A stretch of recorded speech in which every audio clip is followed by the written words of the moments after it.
Is deflation on the way? That's going to be the topic of today's video.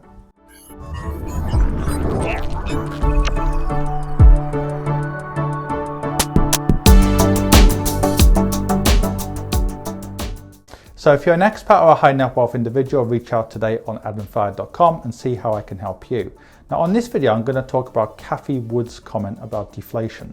Now Cathie Wood's, who is running the ARK ETFs, believes deflation could be on the way because of technology. Basically, AI and other technologies could keep reducing the prices of certain goods. So we've already seen it in some industries. So for example, a laptop today often costs less than a computer or a laptop did 25 years ago, sometimes even in nominal terms, but obviously adjusted for inflation, it's huge. Likewise, today we can actually see in certain areas there's been huge deflation, but in some areas we haven't seen any kind of deflation, obviously. We've only seen inflation. And Cathie Wood's argument is that technology is going to come into more areas of our life. So right now it hasn't touched certain areas as much.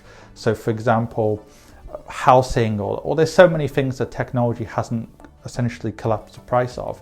But Cathie Woods thinks long term, basically AI and other kind of technologies are going to reduce the price of more goods in the same way we all pay less for electronics now and I don't know, music and movie streaming and so on. Now her argument is completely the opposite of some people's argument, and that's that inflation isn't transitory. It's going to remain because of the opening up, because of the strong economic growth, because of the QE, low interest rates and so on. Now I fall somewhere in the middle of these two arguments. Obviously, nobody can know the future. And long term, I do think Cathie Woods' argument is more realistic than people talking about hyperinflation. But I personally think we're more likely to see inflation which is just slightly above historical averages or around the average of recent decades. So in recent decades, in developed countries at least, inflation has only been 2 or 3% per year. It's been higher in emerging markets. So these days, inflation has actually been quite low. By these days, I mean the last decade or two or even 3, it's been lower than it was, say, in the 1970s. I personally think that's more realistic going forward, that we'll have some kind of inflation. We might even have inflation which is slightly higher. Like these days, we've got inflation of 4 or 5%. That might continue.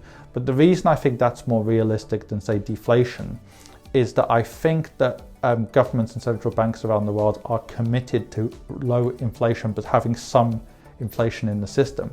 And also, I think what's more likely is if a economy actually is doing very badly, like say, for example, Japan, which has barely grown for a couple of decades, that's where deflation is more likely.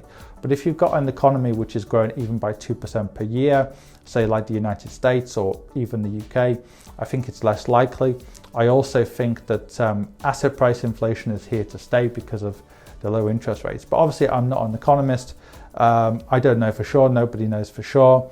But you know, I can see her argument though, Cathie Woods, in terms of I do think technology is here to stay.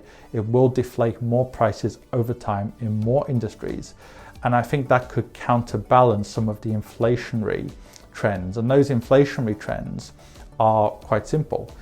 In addition to all the things I've mentioned, you've got a situation where we have an aging population all around the world. So more people are retiring, so that could push up the price of labor. There's labor shortages because of tighter immigration control in some countries. Just look at the UK. Since the UK left the European Union, wages have risen in certain sectors.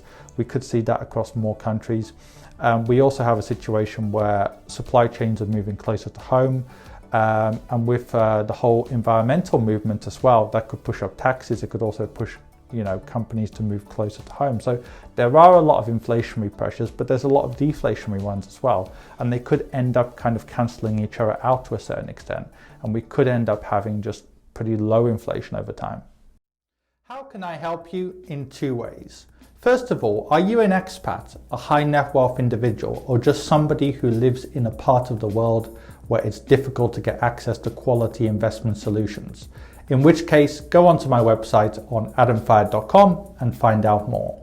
If you don't fit into any of those categories, then in which case there's a range of free material on my website, on this YouTube channel, and indeed on my Quora, where I get over 200 or have received over 231 million views in the last few years. And finally, if you want to actually read my thoughts in more detail, go onto Amazon and find my book on there.